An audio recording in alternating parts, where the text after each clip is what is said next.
શ્રી કૃષ્ણ. 2 પાવરા તેલ ગરમ મૂક્યું છે. 2 ચમચી રાઈ જીરું નાખવું.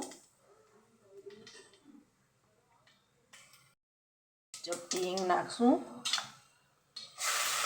3 નંગ લીલી સુધારેલી ડુંગળી છે એ સાતરશું. સતળાઈ જાય એટલે લીલું લસણ છે 5 ચમચી એ સાતળી લેશું છે. 1 નંગ લીલું મરચું નાખી દેશું. લીમડો નાખી દેશું. 1 ચમચી મીઠું લઈ લેશું.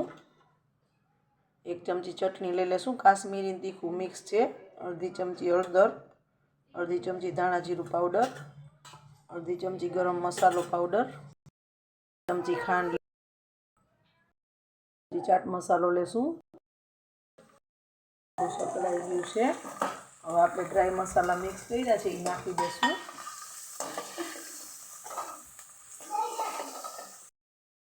મસાલા મિક્સ થઈ ગયા છે.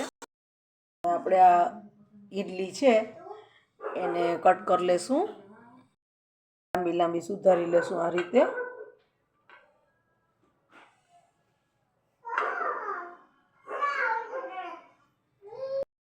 લાંબી સુધારાઈ ગઈ છે. 5 નંગ ઈડલી સુધારી છે. સાતળેલો આ મસાલો છે એમાં નાખી દેશું. કરી લેશું.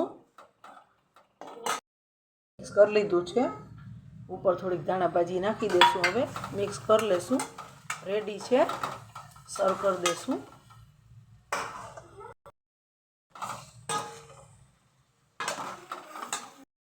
તૈયાર છે આપણો ચટપટો નાસ્તો.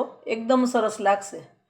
તમને કોઈને ખ્યાલ જ નહીં આવે કે ઈડલી વઘારી છે. આ એવો સરસ લાગશે. એકવાર જરૂરથી ટ્રાય કરજો.